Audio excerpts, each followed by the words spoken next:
সুপ্রিয় দর্শক শ্রোতা, আসসালামু আলাইকুম। দেশ ও প্রবাস যে যেখান থেকে ভিডিওটি দেখছেন সকলকে জানাচ্ছি আন্তরিক প্রীতি ও শুভেচ্ছা। দর্শক শ্রোতা, অনেক জল্পনা এবং কল্পনার পরে অবশেষে বিএনপি তার ত্রয়োদশ জাতীয় সংসদ নির্বাচনের জন্য প্রার্থিতা চূড়ান্ত করেছেন। 237টি আসনে তারা প্রার্থিতা চূড়ান্ত করেছেন এবং 63টি আসন গ্যাপ রেখেছেন। অনেক মানুষের মনে প্রশ্ন যে 63টি আসন কাদের জন্য গ্যাপ রাখা হলো এবং হেভিওয়েট নেতারা কেন বাদ পড়লেন, অনেক শিক্ষামন্ত্রী, শিক্ষা প্রতিমন্ত্রী এদের মতো লোক কেন বাদ পড়লো, শামসুজ্জামান দুদু এনার মতো লোক কেন বাদ পড়লো, সকল প্রশ্নের জবাব আমি আপনাদেরকে দেওয়ার চেষ্টা করব। তাই সকলকেই বলবো, আপনারা যারা আমার চ্যানেলে নতুন যুক্ত হয়েছেন অবশ্যই চ্যানেলটি সাবস্ক্রাইব করে লাইক কমেন্ট শেয়ার করে দেবেন। এবার আসি মূল আলোচনায়। আসলে বিএনপির মতো একটা দল সিদ্ধান্তহীনতায় ভোগার কারণে আজকে অনেক কিন্তু পিছিয়ে পড়েছে। এর মূল কারণ হচ্ছে আমাদের বিএনপির বেগম খালেদা জিয়া। উনি কিন্তু দীর্ঘ একটা সময়ে কারাবরণ করেছেন। শারীরিক বিভিন্ন জটিলতার কারণে, বার্ধক্যের কারণে উনি কিন্তু ভালোভাবে কথা বলতে পারে না, হাঁটতে পারে না, চলতে পারে না, নেতাকর্মীদের সাথে যোগাযোগ করতে পারে না। এ কারণে কিন্তু বিএনপির কিছুটা ক্ষতির সম্মুখীন বিএনপির হতে হয়েছে এবং বিএনপির ভারপ্রাপ্ত চেয়ারম্যান তারেক রহমান ওনার বিভিন্ন মামলা হামলা থাকার কারণে, সকল কিছু নিষ্পত্তি না হওয়ার কারণে উনি লন্ডনে থেকে নির্দেশনা দিয়ে আসছেন, যার কারণে দলটাকে কিন্তু পরিপূর্ণরূপে গুছাতে পারেনি। আওয়ামী লীগ মাঠে নেই, জাতীয় পার্টি মাঠে নেই। এখন বিএনপি কিন্তু বাংলাদেশের একমাত্র বড় দল, সেটা সকলেরই জানা। কিন্তু সেই হিসাবে তাদের যতটা অগ্রগতি থাকা দরকার ছিল সেটা কিন্তু এখন নেই। এর কারণ হচ্ছে তাদের ভুল সিদ্ধান্ত। একই জায়গাতে আমরা দেখতে পেরেছি যে বিএনপির 10 থেকে 12 জন, 8 থেকে 10 জন লোক কিন্তু মনোনয়ন প্রত্যাশী, কাকে রেখে কাকে দেবে এই সিদ্ধান্তহীনতায় ভোগার কারণে এতটা পিছাতে হয়েছে। এবং তারেক রহমান যেহেতু বাংলাদেশে নেই, লন্ডনে আছেন, সেক্ষেত্রে তাদের এই বিলম্বটা হয়েছেন। এবং আমাদের সেই আপসীর নেত্রী বেগম খালেদা জিয়া, উনিও সুস্থ থাকলে আসলে এতটা বেগ পেতে হতো না। যাই হোক, এই দিক থেকে আমি জামাতকে খুব সুকৌশলী দল হিসেবে চিন্তা করব বা বলবো, কারণ জামাত কিন্তু তাদের সভাপতি বলেন, তাদের হেড অফ ডিপার্টমেন্ট বলেন, বা তাদের যে মূল একবারে মাথা আছে ডক্টর শফিকুর রহমান, উনি যেটা বলবে সেটা কিন্তু সকলে মেনে নেবে। এবং ওনাদের দলের একটা গঠনতন্ত্র আছে, একে অপরের কথা শুনে এবং যে সিদ্ধান্ত দিবে, সবাই যেটা সিদ্ধান্ত হবে সেটা সকলে মেনে নেবে। সেক্ষেত্রে তারা কিন্তু 2 মাস আগে মনোনয়ন দিয়েছেন এবং তারা ভোটের মাঠে, রাজনীতির মাঠে কিন্তু খেলা শুরু করেছেন আরও 2 মাস আগ থেকে। সেক্ষেত্রে জামাত হাঁটি পাপা করে অনেক দূর এগিয়ে গিয়েছেন। যাই হোক, আমার প্রসঙ্গ সেটা না। বিএনপির প্রসঙ্গ টানতে গিয়ে জামাতকে আমি প্রমোট করতেছি বা জামাতের ব্যাপারে কিছু কথা বলতেছি, তবে এটা বাস্তবসম্মত কথা বলেছি, এটা কোনো পক্ষপাতিত্বের কথা না। এবার আসি বিএনপির ব্যাপারে। বিএনপিতে এমন কিছু লোককে এইবার মনোনয়ন দেওয়া হয়েছে যেটা আসলে সাধারণ মানুষের খুবই কষ্ট লাগবে, যারা বিএনপি করে তাদের জন্য খুব লজ্জাজনক এবং দুঃখজনক। তার ভিতরে একজন হচ্ছে কিশোরগঞ্জ 4 আসনের ফজু পাগলা।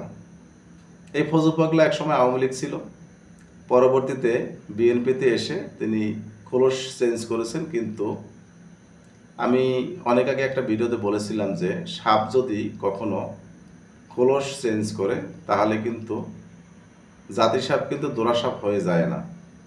তদ্রূপ উনি আওয়ামী লীগ থেকে বিএনপিতে আসছে, তার মানে উনি আওয়ামী লীগের কালচার, আওয়ামী লীগের স্বভাব চরিত্র, আওয়ামী লীগের বিতর্গত যত অসভ্যতা আছে সব কিছু কিন্তু উনি বলতে পারেনি। উনি কিন্তু সেই আঙ্গিকেই কথা বলছে।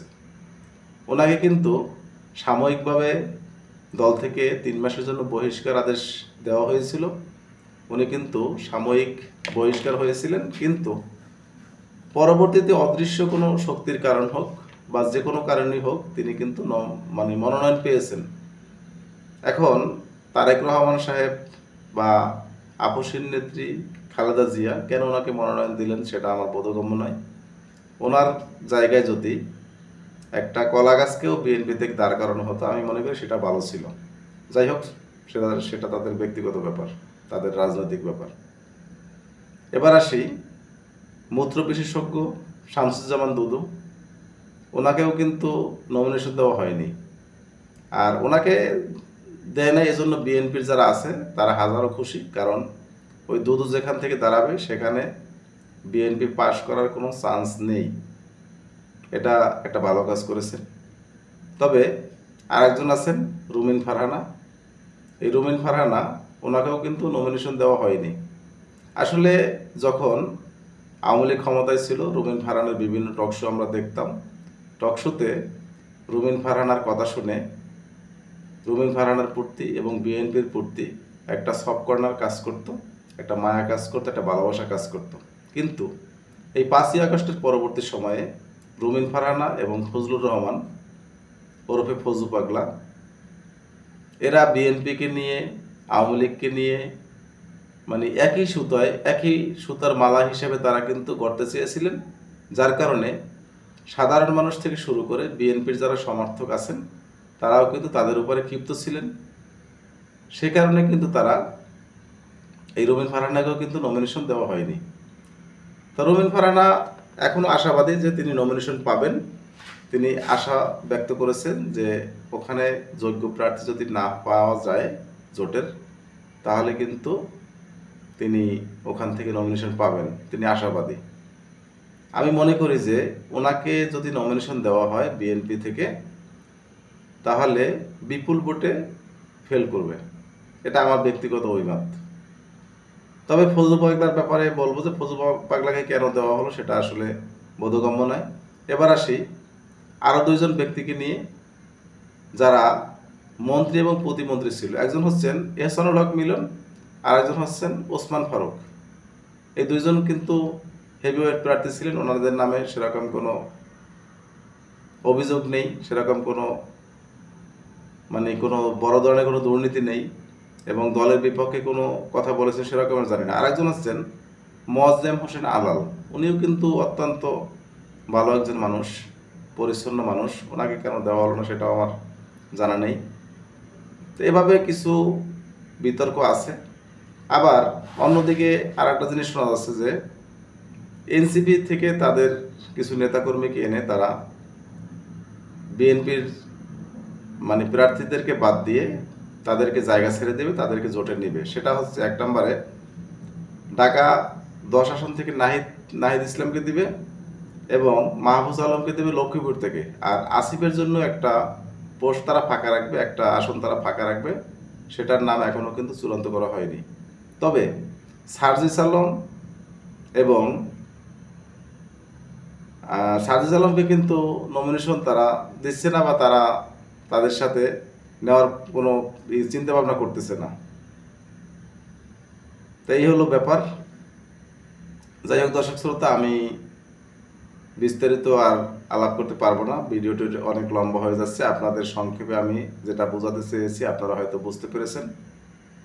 এখন দেখেন, এই নমিনেশন নিয়ে যদি আপনাদের কোনো সুচিন্তিত মতামত থাকে অবশ্যই কমেন্ট বক্সে আপনারা আপনাদের সুন্দর মন্তব্য করবেন, এবং আমার কথার ভিতরে যদি ভুলভ্রান্তি হয়ে থাকে অবশ্যই কমেন্ট বক্সে জানিয়ে দেবেন। ধন্যবাদ সকলকে।